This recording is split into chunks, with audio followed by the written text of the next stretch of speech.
ಪ್ರಥಮಃ ಪಾಠಃ. ಇದು ಕಾವ್ಯ ನವನೀತ ಪುಸ್ತಕದಲ್ಲಿ ಬರತಕ್ಕ ಪ್ರಥಮಃ ಪಾಠಃ. ಭೌಗೋಳಿಕಂ ಭಾರತಂ ಅಂತ ಹೆಡ್ಡಿಂಗ್ ಟೈಟಲ್. ಭೌಗೋಳಿಕಂ ಭಾರತಂ ಅಂದರೆ ಭೂಗೋಳಕ್ಕೆ ಸಂಬಂಧಪಟ್ಟಂಥ ಒಂದು ಭಾರತ ದೇಶದ ಒಂದು ವಿಚಾರವನ್ನು ನಾವಿಲ್ಲಿ ನೋಡಕ್ಕಿದ್ದೀವಿ. ಅಂದರೆ ಬೌಂಡ್ರೀಸ್, ಭಾರತ ದೇಶದ ಒಂದು ಜಿಯೋಗ್ರಫಿಕಲ್ ಇನ್ಫಾರ್ಮೇಷನ್ನ ನಾವು ಇಲ್ಲಿ ನೋಡಲಿಕ್ಕಿದ್ದೀವಿ.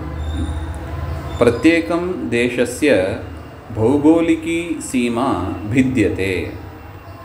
ಪ್ರತ್ಯೇಕಂ ದೇಶಸ್ಯ, ಪ್ರತಿಯೊಂದು ದೇಶಕ್ಕೂ ಕೂಡ ಭೌಗೋಳಿಕಿ ಸೀಮಾ ಭಿದ್ಯತೆ. ಜಿಯೋಗ್ರಫಿಕಲ್ ಬೌಂಡ್ರಿ ಅಂತ ಹೇಳ್ತಾರೆ. ಸೀಮಾ ಅಂದರೆ ಬೌಂಡ್ರಿ. ಒಂದೊಂದು ದೇಶಕ್ಕೂ ಕೂಡ ಅದರದೇ ಆದ ಒಂದು ಸೀಮಾ, ಬೌಂಡ್ರಿ ಇದೆ. ಅದು ಒಂದು ದೇಶಕ್ಕೂ ಭಿದ್ಯತೆ, ಡಿಫರೆಂಟ್ ಆಗಿ ಇರುತ್ತದೆ. ಈಗ ಭಾರತ ದೇಶದ ಒಂದು ಸೀಮಾನೇ ಬೇರೆ, ಚೈನಾ ದೇಶದ ಒಂದು ಸೀಮಾನೇ ಬೇರೆ, ಬಾಂಗ್ಲಾದೇಶಿನ ಸೀಮಾನೇ ಬೇರೆ, ಆ ಥರ. ಸೊ ಅದರಿಂದ ಭೌಗೋಳಿಕಿ ಸೀಮಾ ಭಿದ್ಯತೆ. ಕಾಲಕ್ರಮೇಣ ಕದಾಚಿತ್ ತತ್ತದ್ದೇಶಸ್ಯ ಸೀಗ್ನಿ ವ್ಯತ್ಯಾಸೋಪಿ ಭವತಿ. ಕಾಲಕ್ರಮದಿಂದ ಆ ದೇಶದ ಸೀಗ್ನಿ, ಆ ಬೌಂಡ್ರಿ, ಅದರಲ್ಲೂ ಕೂಡ ಅಲ್ಪ ಸ್ವಲ್ಪ ವ್ಯತ್ಯಾಸ ಬಂದೇ ಬರುತ್ತದೆ. ಹಾಗೆ ಅಂತ ತದ್ದೇಶವಾಸಿನಾಂ ಭೌಗೋಳಿಕಿ ಮರ್ಯಾದಾ ಜ್ಞಾನಂ ಅತ್ಯವಶ್ಯಕಂ. ಆ ದೇಶದ ಜನರಿಗೆ ತಮ್ಮ ದೇಶದ ಒಂದು ಬೌಂಡ್ರಿ ಅದನ್ನು ತಿಳಿದುಕೊಳ್ಳೋದು, ಆ ಒಂದು ನಾಲೆಜ್, ಆ ಒಂದು ತಿಳುವಳಿಕೆ ಅತ್ಯವಶ್ಯಕಂ. ತೇನ ದೇಶಾಭಿಮಾನ ವರ್ಧತೆ. ಅದರಿಂದ ದೇಶದ ಒಂದು ಅಭಿಮಾನ ಬೆಳೆಯುತ್ತದೆ. ಹಾಗೆ ಅಂತ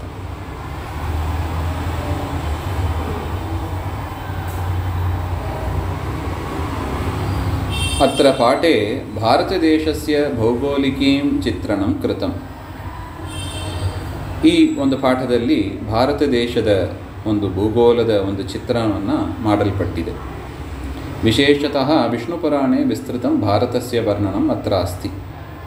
ಈ ಒಂದು ಪಾಠದಲ್ಲಿ ವಿಷ್ಣು ಪುರಾಣದಲ್ಲಿ ಹೇಳಿದ ಭಾರತ ದೇಶದ ಒಂದು ವರ್ಣನೆಯನ್ನು ಮಾಡಿದ್ದಾರೆ. ಅದಕ್ಕೆ ಹಿಂದೆ ಹೇಳಿದರು ನೋಡಿ, ಕಾಲಕ್ರಮೇಣ ಕದಾಚಿತ್ ತತ್ತದ್ದೇಶಸ್ಯ ಸೀಗ್ನಿ ವ್ಯತ್ಯಾಸೋಪಿ ಭವತಿ. ಈಗ ಹಿಂದೆ ಭಾರತ ದೇಶ ಅದು ವಿಶಾಲವಾಗಿತ್ತು. ಈಗ ಅದು ಸ್ಪ್ಲಿಟ್ ಆಗಿ ಅದು ಸಂಕುಚಿತವಾಗಿದೆ, ಸಂಕೋಚವನ್ನು ಪಡೆದಿದೆ. ಅದರಿಂದ ಕಾಲಕ್ರಮೇಣ ಆ ಸೀಮಾದಲ್ಲಿ ವ್ಯತ್ಯಾಸ ಆಗ್ತದೆ. ಇಲ್ಲಿ ನಾವು ನೋಡಲಿಕ್ಕಿರೋದು ಪುರಾಣಗಳಲ್ಲಿ ಬಂದ ಭಾರತದ ಒಂದು ಸೀಮೆಯ ಬಗ್ಗೆ ನಾವು ನೋಡಲಿಕ್ಕಿದ್ದೀವಿ. ಪುರಾಣಂ ಹಾಗೆಂದರೆ ಏನರ್ಥ? ಹಾಗೆಂದರೆ ಪುರಾ ಅಪಿ ನವಮೇವ ಭವತಿ. ನೋಡಿ, ಪುರಾ ಅಣ ಅಂತ ಎರಡಿದೆ. ಪುರಾ ಅಪಿ ನವಮೇವ ಏವ. ಹಳೆಯದಾಗಿದ್ದರೂ ಕೂಡ ಅದು ಹೊಸ ವಿಷಯವನ್ನೇ ಹೊಸದಾಗಿ ನಮಗೆ ಅದ್ಭುತವಾಗಿ ವಿಷಯಗಳನ್ನು ನಿರೂಪಣೆ ಮಾಡಿಕೊಡುತ್ತದೆ. ಅದರಿಂದ ಅದನ್ನು ಪುರಾಣ ಅಂತ ಕರಿತೀವಿ. ಪುರಾಣಾನಿ ವ್ಯಾಸೇನ ಪ್ರಣೀತಾನಿ. ಆ ಪುರಾಣಗಳನ್ನು ರಚನೆ ಮಾಡಿದವರು ವೇದವ್ಯಾಸರು, ಅವರಿಂದ ರಚಿಸಲ್ಪಟ್ಟಿದ್ದು. ಅಷ್ಟಾದಶ ಪುರಾಣೇಶು ವಿಷ್ಣು ಪುರಾಣಂ ಪರಿಗಣ್ಯತೆ. 18 ಪುರಾಣಗಳಲ್ಲಿ ವಿಷ್ಣು ಪುರಾಣವೂ ಕೂಡ ಒಂದಾಗಿದೆ. ಅಸ್ಮಿನ್ ಗದ್ಯಭಾಗೆ ವಿಷ್ಣುಪುರಾಣ ರೀತ್ಯ ಭಾರತಸ್ಯ ಪರಿಮಾಣಂ ತತ್ರ ಪ್ರವಹಂತೀನಾಂ ನದೀನಾಂ ಸ್ವರೂಪಂ ವಿದ್ಯಮಾನಾನಾಂ ಪರ್ವತಾನಾಂ ವಿವರಣಂ ನಿಬದ್ಧಂ. ಅಸ್ಮಿನ್ ಗದ್ಯಭಾಗೆ, ಈ ಒಂದು ಗದ್ಯ ಭಾಗದಲ್ಲಿ, ಗದ್ಯ ಅಂದರೆ ಪ್ರೋಸ್ ಟೆಕ್ಸ್ಟ್ ಭಾಗ ಅಂತ, ಈ ಒಂದು ಪ್ರೋಸ್ ಭಾಗದಲ್ಲಿ ವಿಷ್ಣುಪುರಾಣ ರೀತ್ಯ, ವಿಷ್ಣುಪುರಾಣದಲ್ಲಿ ಹೇಳಿದ ರೀತಿಯಿಂದ ಭಾರತಸ್ಯ ಪರಿಮಾಣಂ, ಭಾರತ ದೇಶದ ಒಂದು ಪರಿಮಾಣ, ಒಂದು ಡೈಮೆನ್ಷನ್ ಅದು, ಮತ್ತು ತತ್ರ ಪ್ರವಹಂತೀನಾಂ ನದೀನಾಂ ಸ್ವರೂಪಂ, ಅಲ್ಲಿ ಹರಿಯತಕ್ಕ ನದಿಗಳ ಒಂದು ಸ್ವರೂಪ, ಮತ್ತು ವಿದ್ಯಮಾನಾನಾಂ ಪರ್ವತಾನಾಂ ವಿವರಣಂ, ಅಲ್ಲಿರತಕ್ಕ ಪರ್ವಗಳ ಒಂದು ವಿವರ, ಅದೆಲ್ಲವೂ ಕೂಡ ಈ ಒಂದು ಗದ್ಯ ಭಾಗದಲ್ಲಿ ನಿಬದ್ಧವಾಗಿದೆ, ಅಡಕವಾಗಿದೆ ಅಂತ ಅರ್ಥ. ಅಸ್ಮಿನ್ ದೇಶೆ ಪ್ರಸೂತಾನಾಂ ವಿಶಿಷ್ಟಃ ಸ್ವಭಾವಃ ಅಪಿ ವರ್ಣಿತಃ. ಅಸ್ಮಿನ್ ದೇಶೆ, ಈ ಭಾರತ ದೇಶದಲ್ಲಿ, ಪ್ರಸೂತಾನಾಂ, ಯಾರು ಹುಟ್ಟಿದ್ದಾರೆ ಜನರು, ಭಾರತೀಯರು ಅಂತ, ಅವರ ಒಂದು ವಿಶಿಷ್ಟವಾದ ಒಂದು ಸ್ವಭಾವವನ್ನು ಕೂಡ ಇಲ್ಲಿ ನಿರೂಪಣೆ ಮಾಡ್ತಾ ಇದ್ದಾರೆ. ವಿಶೇಷತಃ ಅನುಪಮ ನೈಸರ್ಗಿಕ ಸೌಭಾಗ್ಯಸ್ಯ ಪರಿಪಾಲನ ಸಂದೇಶ ಅತ್ರ ಸೂಚಿತಃ.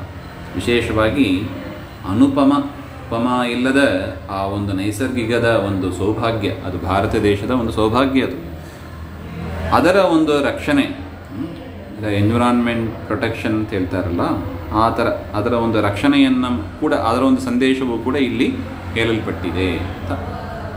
ವಿಶೇಷ ಸೂಚನಾ ಭಾರತಸ್ಯ ಭೂಪರ್ಟ ಪ್ರದರ್ಶ್ಯ ತತ್ರ ನದೀನಾಂ ಪರ್ವತಾನಾಂಚ ಪರಿಚಯಂ ಕುರ್ಯುಃ. ವಿಶೇಷ ಅಧ್ಯಯನಾರ್ಥಂ ವಿಷ್ಣುಪುರಾಣಂ ಅವಲೋಕಯೇಯುಃ. ಭಾರತ ದೇಶದ ಚಿತ್ರವನ್ನು ಮುಂದೆ ಇಟ್ಟುಕೊಂಡು ನಾವಿದನ್ನು ವಿಚಾರ ಮಾಡಬೇಕು ಅಂತ ಹೇಳ್ತಾ ಇದ್ದಾರೆ. ವಿಶೇಷ ವಿಚಾರ ವಿಷ್ಣು ಪುರಾಣದಲ್ಲಿ ನಾವು ನೋಡಿ ತಿಳ್ಕೋಬೇಕು. ಭೌಗೋಳಿಕಂ ಭಾರತಂ. ಭಾರತಂ ಅಸ್ಮಾಕಂ ನಿವಾಸ ಭೂಮಿ. ನಮ್ಮ ನಿವಾಸ ಭೂಮಿ, ನಾವು ವಾಸ ಮಾಡತಕ್ಕ ಭೂಮಿ, ಅದನ್ನು ಭಾರತ ಅಂತ ಕರೀತಾರೆ. ನೇಯಂ ಪ್ರವಾಸ ಭೂಮಿ. ಇದೇನಲ್ಲ, ಅದು ಪ್ರವಾಸ ಭೂಮಿ ಅಲ್ಲ, ಇದೇನೋ ಪ್ರವಾಸಕ್ಕೆ ಒಂದು ಟೂರಿಸ್ಟ್ ಪ್ಲೇಸ್ ಥರ ಅಂತ ನಾವಿದನ್ನು ತಿಳ್ಕೋಬಾರ್ದು. ನಾವು ನಿವಾಸಕ್ಕೆ ಬಂದಿರೋದು. ಭೂಗೋಲೆ ಭಾರತಂ ವಿಶಿಷ್ಟಂ ಸ್ಥಾನಂ ಲಭತೆ. ಭೂಗೋಳ ಅಂದರೆ ಇಡೀ ಗ್ಲೋಬ್, ಅರ್ಥ ಅಂತ ಹೇಳ್ತಾರಲ್ಲ, ಇಡೀ ಭೂಮಿಯನ್ನು ತೆಗೆದುಕೊಂಡ್ರೆ ಅದರಲ್ಲಿ ಭಾರತಕ್ಕೆ ಒಂದು ವಿಶಿಷ್ಟ ಸ್ಥಾನ ಇದೆ. ಭಾರತಸ್ಯ ಉತ್ತರಸ್ಯಾಂ ದಿಶಿ ಹಿಮಾಲಯ ವಿರಾಜತೆ. ಭಾರತ ದೇಶದ ಉತ್ತರ ಭಾಗದಲ್ಲಿ ಹಿಮಾಲಯ ಇದೆ. ಹಿಮಮಹಿನ ಅಯಂ ಪರ್ವತಃ ದುರ್ಗರೂಪೇಣ ಅಸ್ಮಾನ್ ಸಂರಕ್ಷತಿ. ಆ ಹಿಮಾಲಯ ಅದು ಆ ಭೂಮಿ, ಆ ಪರ್ವತದಿಂದ, ಹಿಮಾಲಯ ಪರ್ವತದಿಂದ ದುರ್ಗರೂಪೇಣ, ಆ ಕಡೆ ಪರ್ವತ ಹತ್ತೋದು ಕಷ್ಟ ಇದೆ ಅಲ್ವೇ, ಅದರಿಂದ ಪರ್ವತವನ್ನು ದಾಟಿಕೊಂಡು ಬೇರೆ ದೇಶದವರು ಇಲ್ಲಿ ಬರೋದು ಸ್ವಲ್ಪ ಕಷ್ಟವಾದ ಕಾರ್ಯ. ಅದರಿಂದ ಅದೊಂಥರ ಕೋಟೆ ಥರ ಇದ್ಬಿಟ್ಟಿದೆ ನಮಗೆ. ಹಿಮಾಲಯ ಅದು ನಮ್ಮನ್ನು ರಕ್ಷಣೆ ಮಾಡ್ತಾ ಇದೆ. ಅಸ್ಮಾನ್ ಸಂರಕ್ಷತಿ. ಅಯಂ ಭಾರತ ದೇಶ ದಕ್ಷಿಣತಃ ಸಮುದ್ರೇನ ಆವೃತಃ. ದಕ್ಷಿಣ ದಿಕ್ಕಿನಲ್ಲಿ ಸಮುದ್ರದಿಂದ ಆವರಿಸಲ್ಪಟ್ಟಿದೆ. ಅಯಂ ಅತಃ ವಿಶ್ವಸಂಪರ್ಕಃ ಅಸ್ಯಾಹ ಭರತಭೂಮೇಃ ಸುಲಭಃ ಸಂಜಾತಃ. ಈ ಒಂದು ಸಮುದ್ರದ ಒಂದು ಆವರಕ ಇರುವುದರಿಂದ ವಿಶ್ವದ ಬೇರೆ ದೇಶದಿಂದ ಜನರು ಸಂಪರ್ಕ ಮಾಡಲಿಕ್ಕೆ ಅನುಕೂಲ ಆಗ್ತದೆ. ನೇವಿ ಅಂತ ಹೇಳ್ತಾರೆ ನೋಡಿ, ಅಂದರೆ ಒಂದು ರೀತಿಯಾಗಿ ಹಡಗು, ಶಿಪ್ಪು, ಅದೆಲ್ಲ ಟ್ರಾನ್ಸ್ಪೋರ್ಟೇಷನಿಗೆ ತುಂಬ ಅನುಕೂಲ ಆಗೋದು. ಸೀವೇಸ್ ಅಂತ ಕರೀತಾರೆ. ಹೇಗೆ ರೋಡ್ವೇಸ್, ರೈಲ್ವೇಸ್ ಅಂತ ಇದೆಯೋ ಅದೇ ಥರ ಸೀವೇ ಮೂಲಕ ನಾವು ದಕ್ಷಿಣ ಭಾರತದಲ್ಲಿ ತುಂಬ ಈಸಿಯಾಗಿ, ಸುಲಭವಾಗಿ ನಾವು ಸಂಪರ್ಕವನ್ನು ಬೇರೆ ದೇಶದವರು ಪಡೆಯಬಹುದು. ತದೇತತ್ ಉಲ್ಲಿಖಿತಂ ವಿಷ್ಣು ಪುರಾಣೆ. ವಿಷ್ಣು ಪುರಾಣದಲ್ಲಿ ಇದನ್ನು ಹೇಳಿದ್ದಾರೆ. ಉತ್ತರಂ ಯತ್ ಸಮುದ್ರಸ್ಯ ಹಿಮಾದ್ರೇಶ್ಚೈವ ದಕ್ಷಿಣಂ ತದ್ವರ್ಷ ಭಾರತಂ ನಾಮ ಭಾರತೀ ಯತ್ರ ಸಂತತಿ ಇತಿ. ಉತ್ತರಂ ಯತ್ ಸಮುದ್ರಸ್ಯ ಹಿಮಾದ್ರೇ. ಉತ್ತರದಲ್ಲಿ ಹಿಮಾಲಯ ಇದೆ, ಮತ್ತು ದಕ್ಷಿಣದಲ್ಲಿ ಸಮುದ್ರ ಇದೆ. ಯಾವುದಿದೆಯೋ ತದ್ವರ್ಷಂ ಭಾರತಂ, ಆ ಒಂದು ಪ್ರಾಂತ್ಯವನ್ನು ಭಾರತ ಅಂತ ಕರಿತೀವಿ. ಭಾರತೀ ಯತ್ರ ಸಂತತಿ, ಅಲ್ಲಿರುವವರನ್ನು ಭಾರತೀಯರು ಅಂತ ಕರೀತಾರೆ. ಅತ್ರ ಯಾ ಸಂತತಿ ಸೈವ ಭಾರತಿ ಇತಿ ಕಥೆ. ಅಲ್ಲಿ ಇರುವವರನ್ನು ಭಾರತೀಯರು, ಭಾರತಿ ಅಂತ ಕರೀತಾರೆ.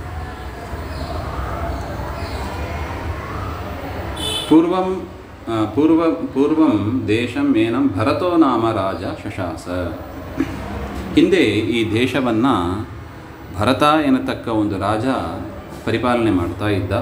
ಭರತ ಸಂಬಂಧಾತ್ ಭರತಸ್ಯ ಇದಂ ಇತಿ ಅಸ್ಯ ದೇಶಸ್ಯ ಭಾರತಂ ಇತಿ ನಾಮ. ಆ ಭರತನ ಸಂಬಂಧಿಯಾದದ್ದರಿಂದ ಭಾರತ ಅಂತ, ಅದರಿಂದಲೂ ಕೂಡ ಒಂದು ಹೆಸರಿದೆ ಹಾಗೆ ಅಂತ. ಅಸ್ಯ ಭಾರತ ದೇಶಸ್ಯ ವಿಸ್ತಾರ 9 ಯೋಜನ ಸಾಹಸ್ರಂ. ಈ ಭಾರತ ದೇಶದ ವಿಸ್ತಾರ ಅಂದರೆ ಅದು 9 ಯೋಜನ ಸಹಸ್ರವಾಗಿದೆ ಅಂತ. 9,000 ಯೋಜನ ವಿಸ್ತೃತವಾಗಿದೆ. ಯೇ ಜನಾಃ ಸುಖಾತಿಶಯಂ ಸ್ವರ್ಗಮಿಚ್ಛಂತಿ ತೇಷಾಂ ಯೇ ಚ ಜನಾಃ ದುಃಖ ನಿವೃತ್ತಿರೂಪಂ ಅಪವರ್ಗಂ ಅಭಿಲಷಂತಿ ತೇಷಾಂ ಚ ಕರ್ಮಭೂಮಿರಿಯಂ. ಹೇ ಜನಾಃ, ಯಾವ ಜನರು ಸುಖಾತಿಶಯಂ, ಹೆಚ್ಚು ಸುಖ ಅದನ್ನು ಪಡೀಬೇಕು ಅಂತ. ಹೆಚ್ಚು ಸುಖ ಸಿಗೋದೆಲ್ಲಿ ನಮಗೆ? ಒಂದು ಸ್ವರ್ಗದಲ್ಲಿ ಅಥವಾ ಮೋಕ್ಷದಲ್ಲಿ. ಸ್ವರ್ಗ ಅಂದರೆ ಅದು ಮೋಕ್ಷ ಅಂತಲೂ ಅರ್ಥ ಇದೆ, ಅಥವಾ ಟೆಂಪರರಿ ಲೋಕವಾದ ಸ್ವರ್ಗಲೋಕವೂ ಇದೆ. ಎರಡು ಅರ್ಥದಲ್ಲೂ ಬರುತ್ತದೆ. ಅದರಿಂದ ಯಾರು ಸ್ವರ್ಗವನ್ನು ಬಯಸ್ತಾರೋ ಅಥವಾ ದುಃಖ ನಿವೃತ್ತಿ ರೂಪವಾದ ಅಪವರ್ಗ ಅಂದರೆ ಮೋಕ್ಷವನ್ನು ಬಯಸ್ತಾರೋ, ಅಭಿಲಷಂತಿ ಯಾರು ಬಯಸ್ತಾರೋ, ತೇಷಾಂಚ ಕರ್ಮಭೂಮಿ ರಿಯಂ, ಅದನ್ನು ಸಂಪಾದನೆ ಮಾಡತಕ್ಕ ಭೂಮಿಯಾಗಿದೆ ಈ ಭಾರತ ಭೂಮಿ. ಅಂದರೆ ಇಲ್ಲಿ ಮಾಡಿದ ಕರ್ಮಕ್ಕೆ ಪಾಪ ಪುಣ್ಯಗಳಿದೆ. ಒಳ್ಳೆಯ ಕೆಲಸ ಮಾಡಿದರೆ ಪುಣ್ಯ ಜಾಸ್ತಿ ಬರುತ್ತದೆ, ಅದರಿಂದ ಸ್ವರ್ಗವನ್ನು ಮೋಕ್ಷವನ್ನು ಪಡೆಯಬಹುದು. ಹಾಗೆ ಅದರಿಂದ ಇದನ್ನು ಕರ್ಮಭೂಮಿ ಕರೀತಾರೆ. ಅತ್ರ ಭಾರತೆ ಅತ್ಯುನ್ನತಾಃ ಸಪ್ತಕುಲಪರ್ವತಾಃ ವಿರಾಜಂತೆ. ಇಲ್ಲಿ ಈ ಭಾರತದಲ್ಲಿ ಅತಿ ಎತ್ತರವಾದ 7 ಪರ್ವತಗಳು ಇದೆ. ತೇಚ ಮಹೇಂದ್ರಃ ಮಲಯಃ ಸಹಯಃ ಶುಕ್ತಿಮಾನ್ ಋಕ್ಷಃ ವಿಂಧ್ಯಃ ಪಾರಿಯಾತ್ರಶ್ಚ. ಮಹೇಂದ್ರ, ಮಲಯ, ಸಹಯ, ಶುಕ್ತಿಮಾನ್, ಋಕ್ಷ, ವಿಂಧ್ಯ, ಪಾರಿಯಾತ್ರ ಅಂತ 7 ಪರ್ವತಗಳು ಇಲ್ಲಿ ವಿಶೇಷವಾಗಿ ಇದೆ. ಭಾರತ ದೇಶೋಯಂ ನವಧಾ ವಿಭಕ್ತಃ. ಈ ಭಾರತ ದೇಶ 9 ಭಾಗ ಮಾಡ್ಬೋದು ಹಾಗೆ ಅಂತ. ತೇ ವಿಭಾಗಾಃ ದ್ವೀಪನಾಮ್ನ ಪ್ರಸಿದ್ಧಾಃ. ಅದು ದ್ವೀಪ ಎನ್ನುವ ಹೆಸರಿನಿಂದ ಪ್ರಸಿದ್ಧವಾಗಿದೆ. 9 ದ್ವೀಪಗಳು ಅಂತ ಪ್ರಸಿದ್ಧವಾಗಿದೆ.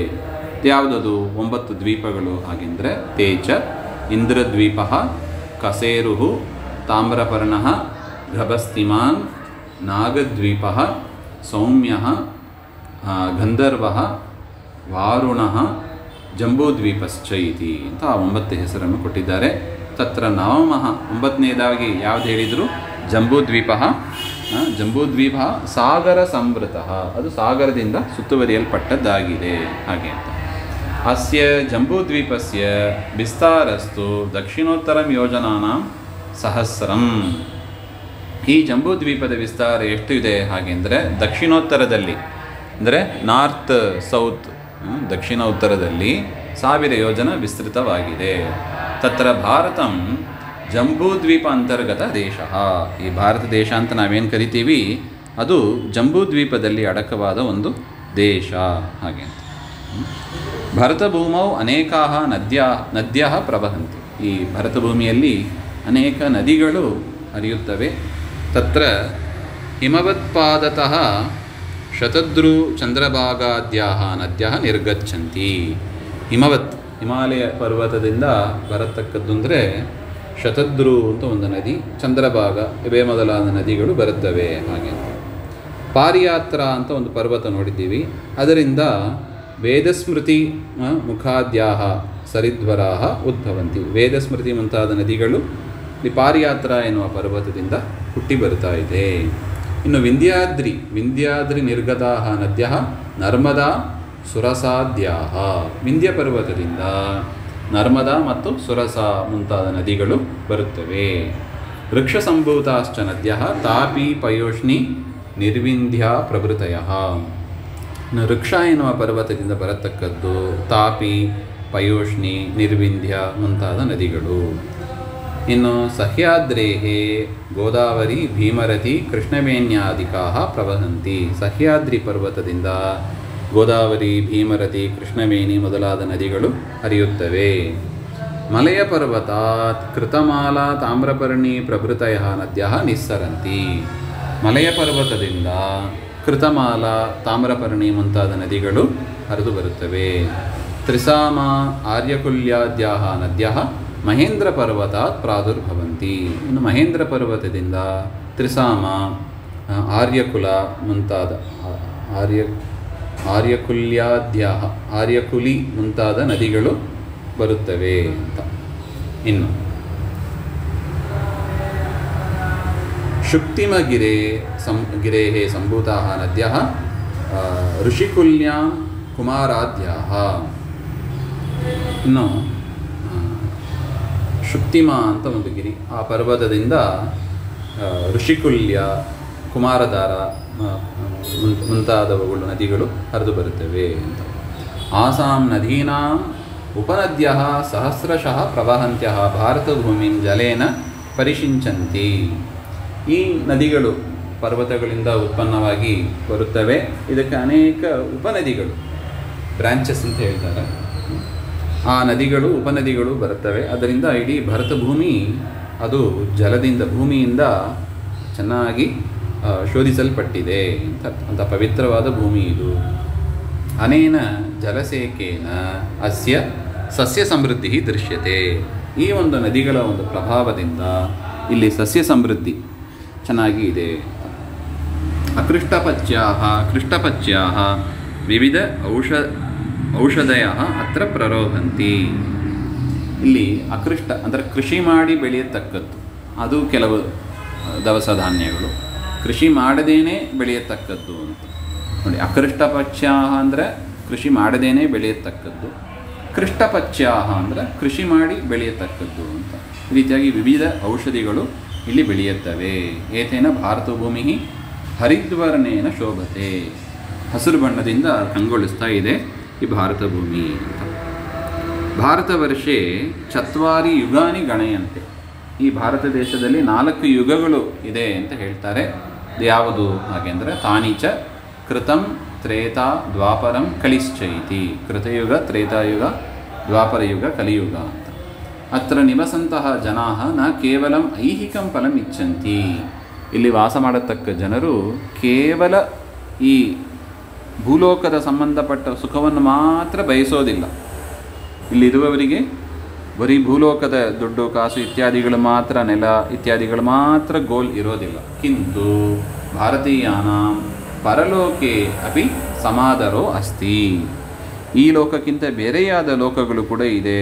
ಅಲ್ಲೂ ಕೂಡ ನಾವು ಉತ್ತಮ ಕರ್ಮಗಳನ್ನು, ಸತ್ಕರ್ಮಗಳನ್ನು ಮಾಡಿದಾಗ ಅಂಥ ಲೋಕಗಳನ್ನು ನಾವು ಹೊಂದಬಹುದು. ಅದರಿಂದ ನಾವು ಆದಷ್ಟು ಸತ್ಕರ್ಮಗಳನ್ನು ಮಾಡಬೇಕು ಅಂತ ಇಹಲೋಕ ಪರಲೋಕ ಎರಡಲ್ಲೂ ಕೂಡ ಅವರಿಗೆ ಆದರ ಇದೆ ಅಂತ. ಅತಃ ಅತ್ರ ಭರತಭೂಮೌ ಮಂತ್ರದ್ರಷ್ಟಾರಃ ಋಷಯಃ ತಪಃ ತಪ್ಯಂತೆ. ಅದರಿಂದ ಮಂತ್ರದ್ರಷ್ಟಾರರು, ಮಂತ್ರಗಳನ್ನು ಕಾಣತಕ್ಕ, ವೇದ ಮಂತ್ರಗಳನ್ನು ಕಾಣತಕ್ಕ ಋಷಿಗಳು ತಪಸ್ಸನ್ನು ಆಚರಣೆ ಮಾಡ್ತಾ ಇದ್ದಾರೆ. ಯಾಕೆ? ಆ ಉತ್ತಮ ಲೋಕ ಪ್ರಾಪ್ತಿಗಾಗಿ. ಯಜ್ವಿನಃ ಯಾಗಂ ಅನುತಿಷ್ಠಂತಿ. ತಪಸ್ ಮಾಡುವ ಋಷಿಗಳು ತಪಸ್ ಮಾಡ್ತಾರೆ. ಇನ್ನು ಕೆಲವರು ಯಾಗ ಮಾಡತಕ್ಕವರು, ಯಜ್ಞಯಾಗಾದಿಗಳನ್ನು ಮಾಡತಕ್ಕವರು, ಅವರು ಆ ಕರ್ಮದಿಂದ ಉತ್ತಮ ಲೋಕವನ್ನು ಪಡೆಯುತ್ತಾರೆ. ಸಜ್ಜನಾಃ ಸತ್ಪಾತ್ರೆ ವಿವಿಧಾನಿ ದಾನಾನಿ ಪ್ರತಿಪಾದಯಂತಿ. ಸಜ್ಜನರು ನಾನಾ ಪಾತ್ರಗಳಲ್ಲಿ, ಒಳ್ಳೆಯ ಪಾತ್ರಗಳಲ್ಲಿ, ಸತ್ಪಾತ್ರದಲ್ಲಿ ವಿವಿಧಾನಿ ದಾನಾನಿ, ಅನೇಕ ವಿಧವಾದ ದಾನಗಳನ್ನು ಕೊಟ್ಟು ಅದರಿಂದಲೂ ಕೂಡ ಉತ್ತಮ ಗತಿಯನ್ನು ಪಡೆಯುತ್ತಾರೆ ಅಂತ. ಅತ್ರ ಜಂಬೂದ್ವೀಪೆ ಭಾರತಂ ಶ್ರೇಷ್ಠಂ. ಈ ಜಂಬೂದ್ವೀಪದಲ್ಲಿ ಭಾರತ ಶ್ರೇಷ್ಠವಾಗಿದೆ. ಯತೋ ಹಿ ಏಷಾ ಭಾರತ ಭೂಮಿ ಕರ್ಮಭೂಮಿ. ಆ ಕಾರಣದಿಂದಲೇ ಈ ಭಾರತ ಭೂಮಿಯನ್ನು ಕರ್ಮಭೂಮಿ ಅಂತ ಕರೀತಾರೆ. ಇಲ್ಲಿ ಮಾಡಿದ ಕರ್ಮಕ್ಕೆ ಪುಣ್ಯ ಫಲ ಉಂಟು ಅಂತ. ಅನ್ಯಾಸ್ತು ಭೋಗಭೂಮಯ. ಭಾರತ ಭೂಮಿ ಬಿಟ್ಟು ಉಳಿದದೆಲ್ಲ ಭೋಗಭೂಮಿಗಳು ಅಂತ. ಅಲ್ಲಿ ಮಾಡಿದ ಕರ್ಮಕ್ಕೆ ಅಷ್ಟೊಂದು ಪುಣ್ಯ ಇಲ್ಲ. ಪುಣ್ಯ ಇದೆ, ಇಲ್ಲ ಅಂತಿಲ್ಲ. ಅಲ್ಲ, ಇಲ್ಲಿ ಮಾಡಿದಷ್ಟು ಒಂದು ಪುಣ್ಯ ಅಲ್ಲಿಗೆ ಬರೋದಿಲ್ಲ ಅಂತ ಭೋಗಭೂಮಿ ಅಂತ. ಪುಣ್ಯ ಸಂಚಯಾದೇವ ಅತ್ರ ದೇಶೇ ಜನ್ಮ ಲಭ್ಯತೆ. ಅದರಿಂದ ಭಾರತ ಭೂಮಿಯಲ್ಲಿ ಹುಟ್ಟಬೇಕು ಅಂದ್ರೇ ಏನಾಗಿರಬೇಕು? ಪುಣ್ಯವಂತರಾಗಿರಬೇಕು. ಪುಣ್ಯವಂತರಿಗೆ ಅಲ್ಲಿ ಹುಟ್ಟು ಸಿಗ್ತದೆ, ಜನ್ಮ ಅವರು ಹುಟ್ಟುತ್ತಾರೆ ಅಂತ. ಅತ್ರ ಲಬ್ಧ ಜನ್ಮಾನಃ ಯಾಗುಣ ಯೋಗೇನ ತ್ಯಾಗೇನ ಜ್ಞಾನೇನ ಚ ಜನ್ಮ ಸಾರ್ಥಕಂ ಭವತಿ ಇತಿ ಭಾವಯಂತಿ. ಇಲ್ಲಿ ಜನ್ಮವನ್ನು ಪಡೆದ ಮನುಷ್ಯರು ಯಜ್ಞಯಾಗದಿಂದ, ಯೋಗದಿಂದ, ತ್ಯಾಗದಿಂದ, ಪರಮಾತ್ಮನ ಶಾಸ್ತ್ರಗಳ ಜ್ಞಾನದಿಂದ ತಮ್ಮ ಜನ್ಮ ಸಾರ್ಥಕವಾಗುತ್ತದೆ ಅಂತ ಭಾವಿಸ್ತಾರೆ. ಅತಏವ ಧನ್ಯಾಃ ವಯಂ ಭಾರತೀಯಾಃ. ಅದರಿಂದಲೇ ಭಾರತೀಯರಾದ ನಾವು ಧನ್ಯರು. ಹಾಗೆ ಏತತ್ ದೇಶ ಪ್ರಸೂತಾಃ ವಯಂ ಸತ್ಕರ್ಮಣ ವಿಶ್ವಮೇವ ಉಪಕುರ್ಮಹೇ. ಈ ದೇಶದಲ್ಲಿ ಹುಟ್ಟಿದ ನಾವು ಸತ್ಕರ್ಮದಿಂದ ಈ ಜಗತ್ತಿಗೆ ಉಪಕಾರವನ್ನು ಮಾಡೋಣ ಹಾಗೆ ಅಂತ. ಅತ್ರ ಭಾರತ ದೇಶೇ ಯೋ ವಿಶೇಷಃ ತಂ ಹೃದಯ ಸಂಕಲಯಾಮಃ. ಈ ಭಾರತ ದೇಶದಲ್ಲಿ ಏನು ವಿಶೇಷ ಸ್ಪೆಷಾಲಿಟಿ ಅಂತ ಏನಿದೆ ಅದನ್ನೆಲ್ಲ ಹೃದಯದಲ್ಲಿ ನಾವು ಸಂಕಲನೆ ಸೇರಿಸಿ ಇಟ್ಕೋಬೇಕು, ತಿಳಿದಿಟ್ಕೊಂಡಿರಬೇಕು. ತಥಾ ಹಿ ಪೌರಾಣಿಕಿ ಗಾಥಾ ಶ್ರೂಯತೆ. ಪುರಾಣದಲ್ಲಿ ಬರುವ ಒಂದು ಮಾತು ಕೂಡ ಈ ರೀತಿಯಾಗಿ ಇದೆ. ಗಾಯಂತಿ ದೇವ ಕಿಲ ಗೀತಕಾನಿ ಧನ್ಯಾಸ್ತು ತೇ ಭಾರತ ಭೂಮಿ ಭಾಗೆ ಸ್ವರ್ಗಾಪವರ್ಗಾಸ್ಪದ ಮಾರ್ಗಭೂತೆ ಭವಂತಿ ಭೂಯಃ ಪುರುಷಾಸುರತ್ವಾತ್.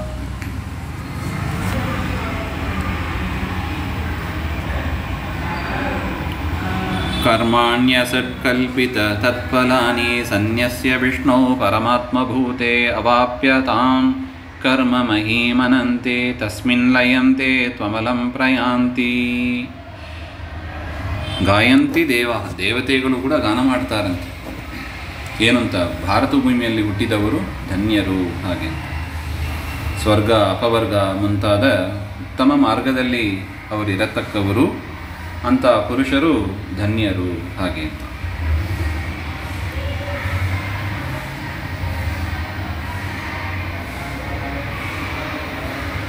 ಒಳ್ಳೆ ಒಳ್ಳೆ ಕರ್ಮಗಳನ್ನು ಮಾಡ್ತಾ ಆ ಕರ್ಮದ ಫಲ ಪುಣ್ಯ, ಆ ಒಳ್ಳೆ ಪುಣ್ಯಗಳನ್ನು ಪಡೆಯುತ್ತಾ ಸನ್ಯಸ್ಯ ವಿಷ್ಣು, ಆ ಕರ್ಮಗಳನ್ನೆಲ್ಲ ವಿಷ್ಣುವಾದ ಪರಮಾತ್ಮನಲ್ಲಿ ಸಮರ್ಪಣೆಯನ್ನು ಮಾಡುತ್ತಾ ಉತ್ತಮ ಗತಿಯನ್ನು ಅವರು ಪಡೆಯುತ್ತಾರೆ. ಪಡೆದು ಕೊನೆಯಲ್ಲಿ ಪರಮಾತ್ಮನಲ್ಲೇ ಲಯವನ್ನು ಕೂಡ ಪಡೆಯುತ್ತಾರೆ. ಹಾಗೆ ಜಾನೀಮನೈತತ್ವ ವಯಂ ವಿಲೀನೆ ಸ್ವರ್ಗಪ್ರದೇ ಕರ್ಮಣಿ ದೇಹಬಂಧಂ ಪ್ರಾಪ್ಸ್ಯಾಮ ಧನ್ಯ ಖಲು ತೇ ಮನುಷ್ಯ ಯೇ ಭಾರತೆ ನೇಂದ್ರಿಯ ವಿಪ್ರಹೀನಾಃ. ಅದರಿಂದ ಈ ಭಾರತದಲ್ಲಿ ಹುಟ್ಟಿದವರು ಧನ್ಯರು ಎನ್ನುವ ಒಂದು ಭಾವನೆಯನ್ನು ಪಡೆಯುತ್ತಾರೆ. ಇದಂ ಭಾರತಂ ಭೌಗೋಳಿಕ ದೃಷ್ಟ್ಯಾ ಉನ್ನತ ಪರ್ವತೈಃ ನದೀಭಿಃ ವನರಾಜಿಭಿಃ ಪಶುಪಕ್ಷಿಭಿಃ ಪರಿವೃತಂ ತಂ ಜಗತಿ ವಿರಾಜತೆ. ಭಾರತ ದೇಶ ಜಿಯೋಗ್ರಫಿ ದೃಷ್ಟಿಯಿಂದ ಉನ್ನತವಾದ ಪರ್ವತಗಳು, ನದಿಗಳು, ಕಾಡುಗಳು, ಪಶುಪಕ್ಷಿಗಳು ಇವುಗಳಿಂದ ಸುತ್ತುವರಿಯಲ್ಪಟ್ಟಿದೆ. ಏತಸ್ಯ ದೇಶಸ್ಯ ನೈಸರ್ಗಿಕಂ ಸೌಭಾಗ್ಯಂ ಅನುಪಮಂ. ನ್ಯಾಚುರಲ್ ಬ್ಯೂಟಿ ಅಂತ ಏನು ಹೇಳ್ತಾರೆ, ಅದು ಅನುಪಮ, ಅಸದೃಶವಾದದ್ದು ಅಂತ.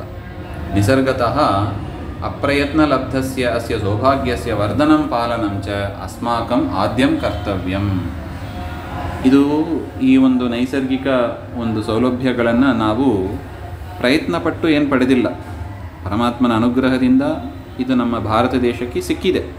ಅದನ್ನು ರಕ್ಷಣೆ ಮಾಡುವ ಅದು ನಮ್ಮದು ಆದ್ಯ ಕರ್ತವ್ಯ ಆಗಿದೆ ಅಂತ. ಜಯತು ಭಾರತ ಮಾತಾ.